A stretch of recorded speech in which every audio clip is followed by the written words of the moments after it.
Hello and welcome to Sheila Lives Out Loud. My name is Sheila Moniga and it's wonderful to have you on this channel. Please click subscribe and hit notifications so you never miss an episode.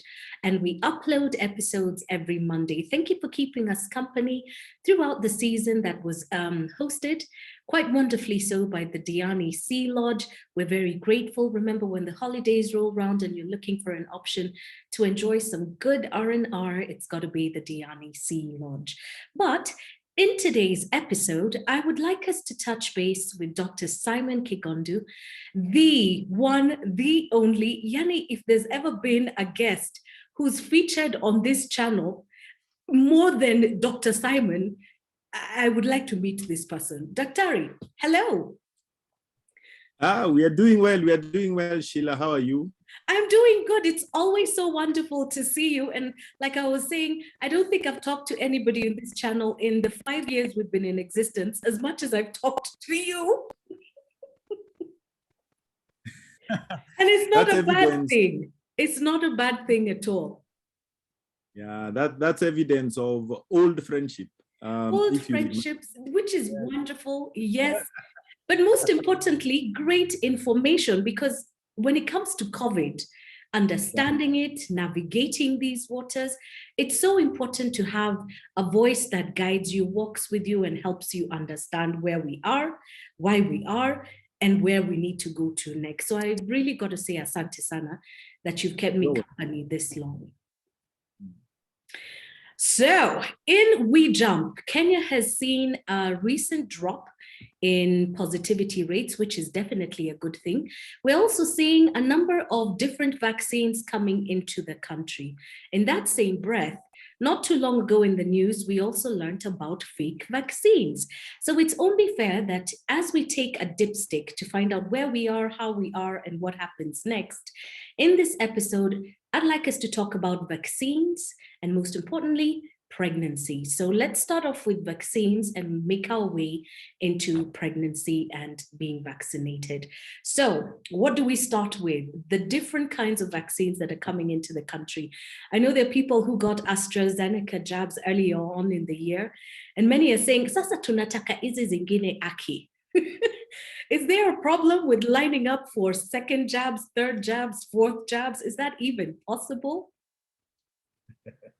So there are various types of COVID vaccines that are being produced. And there is the bigger separation of mRNA vaccines, then others called viral vector vaccines.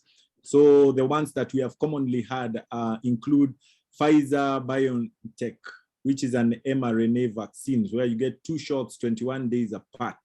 Then you have Moderna, which again is another mRNA vaccines, 2 shots 28 days apart. And you've heard that is one of the vaccines that has come in the sort of the latest kid on the block. And then we have Johnson & Johnson's Janssen COVID-19 vaccine, which is a viral vector. And it started as a 1-shot vaccine. So a lot of people would be jumping into that because it's 1 shot.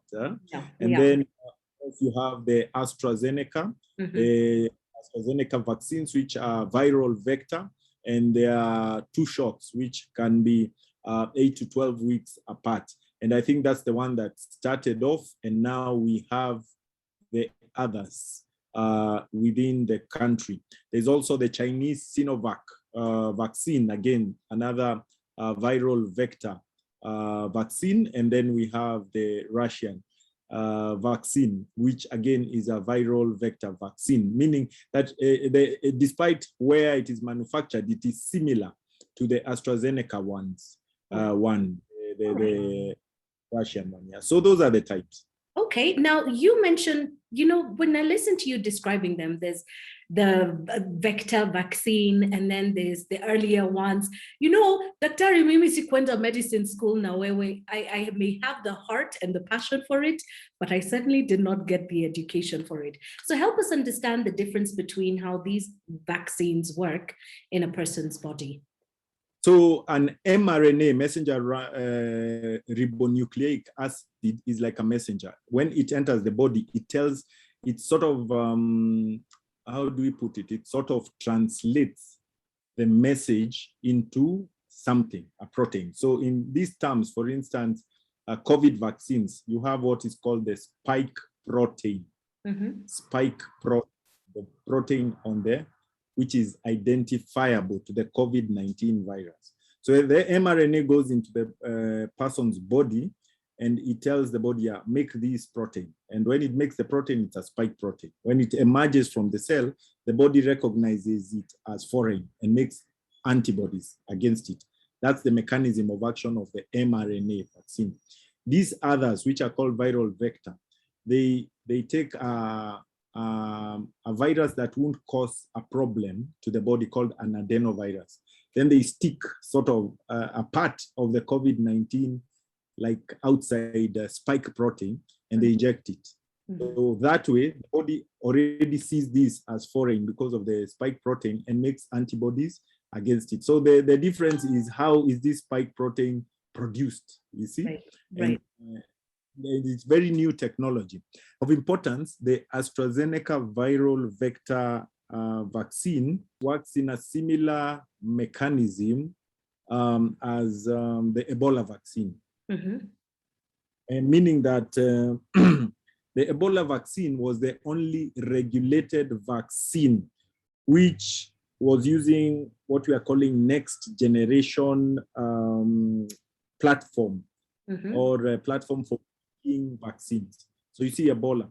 And going quickly into the context in which we are having this discussion is that the Ebola vaccine was used with good safety profile in pregnancy, you see? And that used as a sort of evidence that you may also be able to use the AstraZeneca vaccine in pregnancy.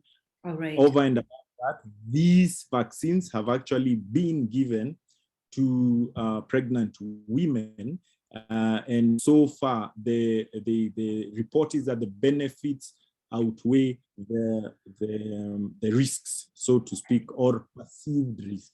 All right. Before we go more into pregnancy and the fears that, a lot of Kenyan women are voicing concerning that, I'd like us to talk about, now there's variety and many health centers, both private and public, are offering vaccinations to all Kenyans, which is a wonderful place to be.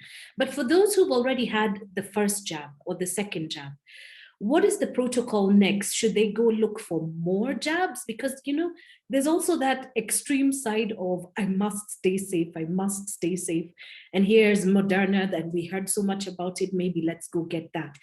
If you've already had your first and second shots, should you be lining up again? Or do you just sit back and chill and wait for a booster? And if there's a booster, when will that happen? I guess the guidelines will be given by the Ministry of Health as they roll out the vaccines. Then they will give guidelines on the same. But the reason for having a variety of the COVID-19 vaccines is one, to increase coverage. Increased coverage means that we want more people vaccinated against COVID-19 just so that we have an effective, we are safe, we remain safe.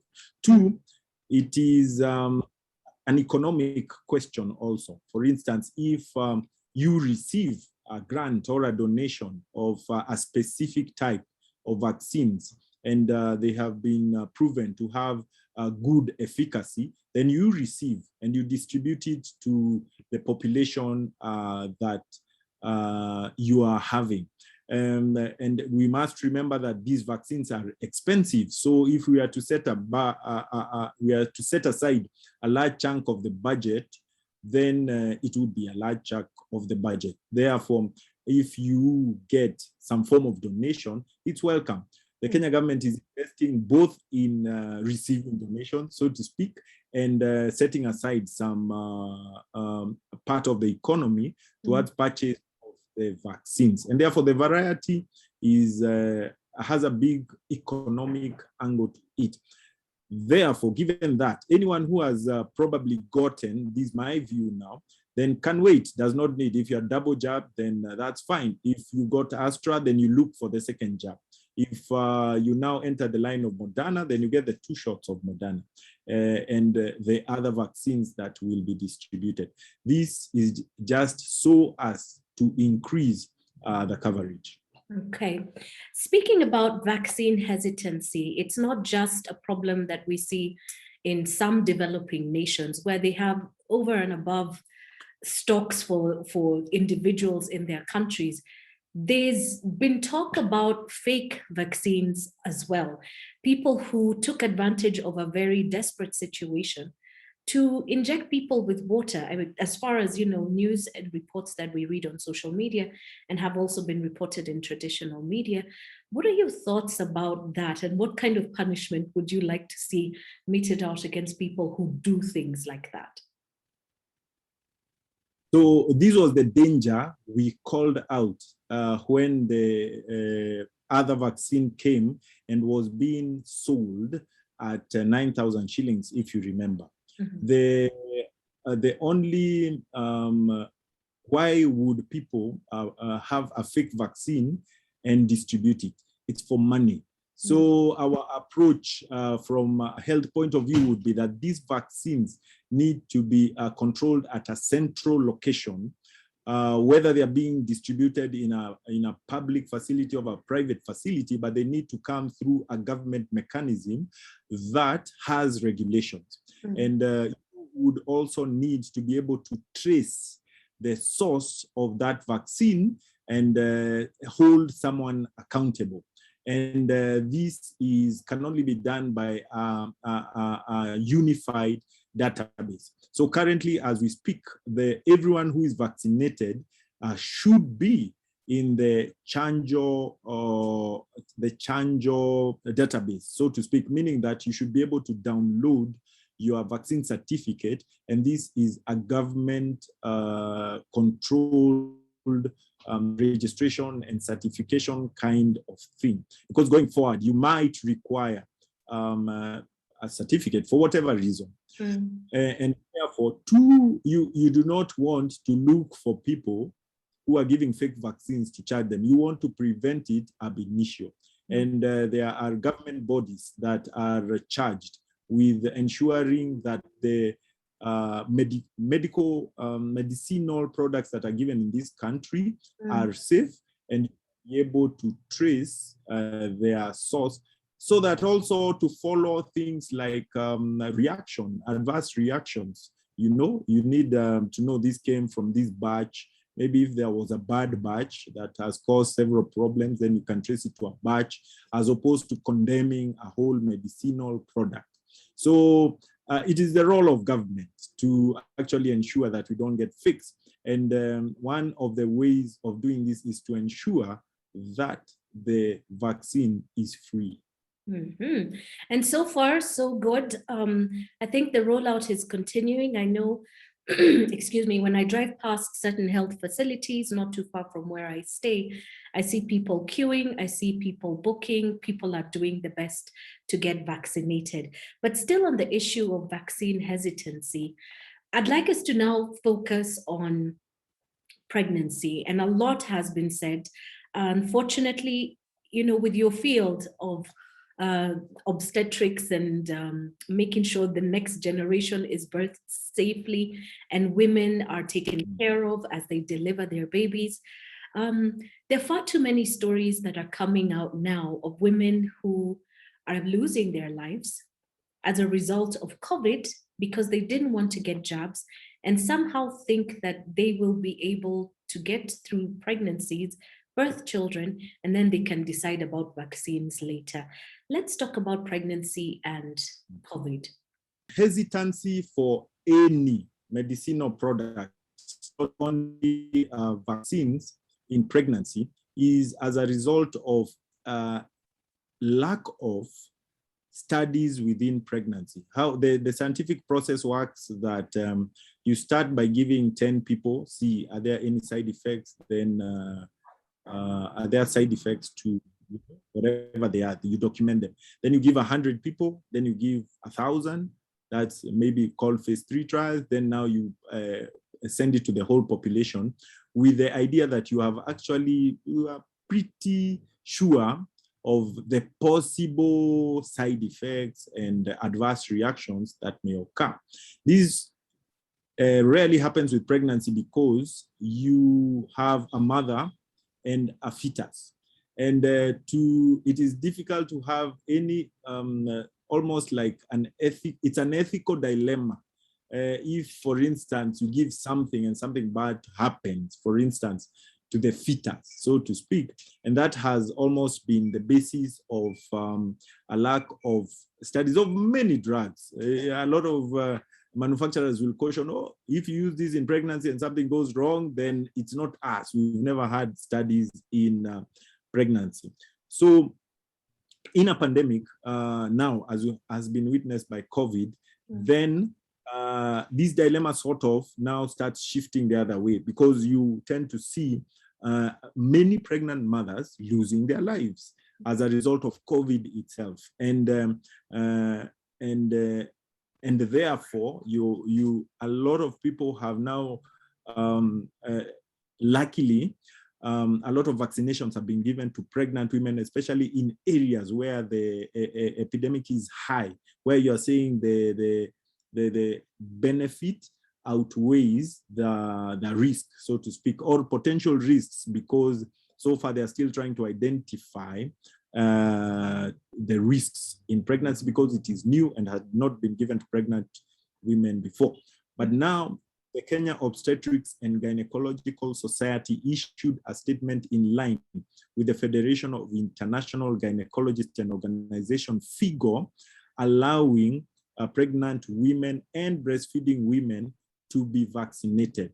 This has been on the basis that COVID is severer in pregnancy and immediately after pregnancy in pregnant women than in non-pregnant women. Evidence even in our hospitals in this country shows what we call COVID orphans. Like the children who have been born and the mother has passed on as a result of COVID during or immediately after pregnancy. Personally, I know a few mothers who have passed on from the reports in the various hospitals in our country.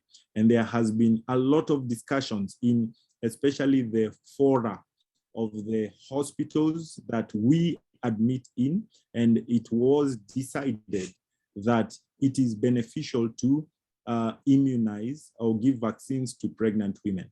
My clients, now from that time of the advisory, I advise them to get COVID jabs.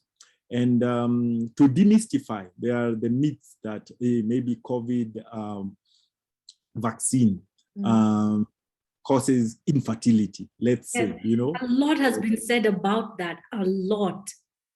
So maybe at my point of view, I am currently following up a few mothers in my clinic who had received COVID vaccines and are now expectant, you see. So sort of a kind of initial one-off observational, but a lot of my colleagues, many of my colleagues are also having mothers who are currently expectant and had received their jab.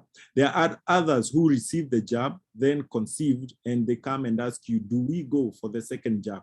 And we tell them to go for the second jab as we follow them up. So even eventually we will have local data on COVID vaccines in pregnancy, because we'll follow them up during antenatal, we'll deliver them, and we'll also measure the children to see whether passive immunity has been passed to the children.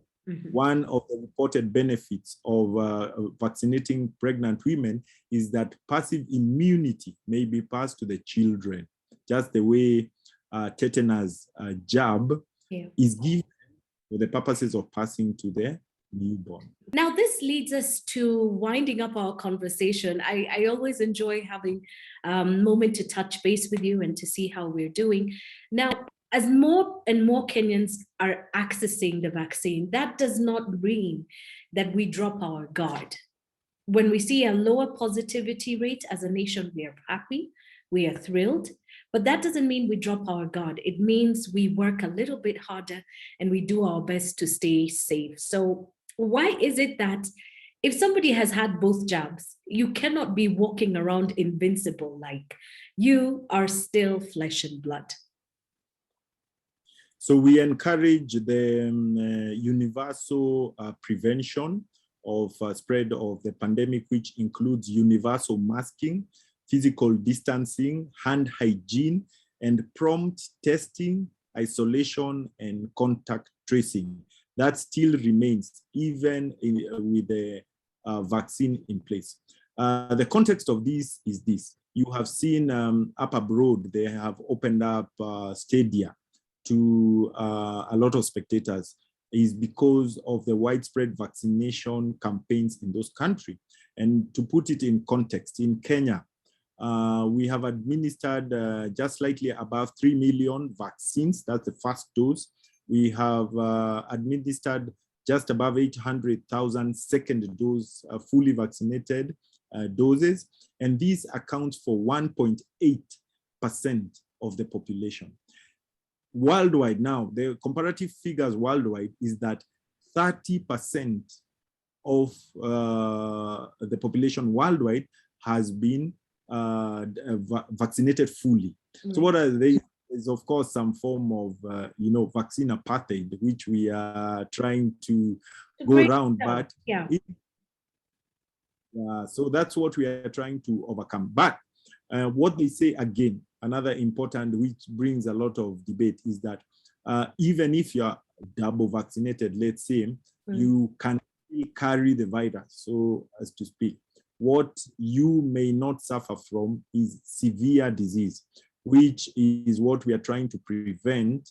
And of course, the ones who are fully vaccinated, they spread less, so to speak, but the possibility of still spreading to another person is right. Therefore, to increase the efficacy of lack of spread, we also take these other preventive measures.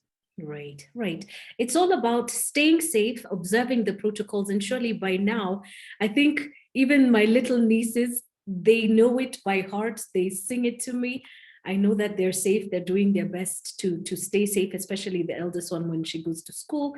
They're very vigilant about hand washing. In fact, the youngest one always tells me, and here in between the fingers, and she's just slightly over 3. So that always makes my heart smile. Dr. Simon, thank you so much for your time. I know there's so much that you have to attend to, but thank you for making the time to give us an update. And I know the school holidays aren't too far away. They're going to be fairly short, about 10 days, but 10 days is all it takes for people to go back into little houses and big houses, and then super spreading begins again. Words of advice as we close, and encouragement too. What's on your mind there? A lot of going home and going back to school is really not an issue. The issue political rallies. As we have said, political rallies where people are shouting, is no masking, and the pattern has shown that a lot of these waves do follow political rallies. So the advice is actually to politicians to protect the people and the children going to school by taking care in political rallies and following the laid down protocols. I think that probably is the most important piece of advice. As you have seen, schools are actually relatively safe. You see, we may actually get a cluster there, they get isolated and they go back, but it's sort of a closed environment, and the spread is not as, in quotes, bad as when you have uncontrolled rallies. Yeah? So for me, of course, everyone who goes back home takes universal precautions, but we really need to rein in on the political class. Very well said, Dr. I can't help but think about the raging numbers that we saw last year in America as they were gearing up for their historic elections. And then later on with the Indian elections and the Delta variant and what happened there. I think that is the thing. Do not attend a political rally, whether you've been vaccinated, whether you haven't. Avoid big, huge gatherings like those, because even that 50 bob that a politician might hand out is still not worth your life. Keteni nyumbani, chaguo ni lako, lakini usiende kule kusikiliza. Wacha watu wa magazeti waziandike, tutasoma. Your life is precious. I'll see you, daktari. That's true. That's true. Did you hear my Swahili? I should be reading Swahili news at 7.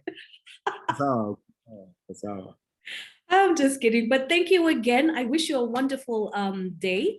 And to you for watching, thank you for your company. Thank you for doing your best to stay safe. The vaccines are here. Do your best to book your shot. You can't just be taking yourself there like it's your locals. No, there are protocols in place to make sure that when you get there, there are orderly lines and your appointment stands so that you can get either your first vaccination or your second, depending on the jab that you are going to get and depending on the vaccine that is being dispensed at your nearest health center. Please share this conversation, drop a comment in the comment section below, and do your best to stay safe. And until next Monday, live out loud in all that you do. Bye for now.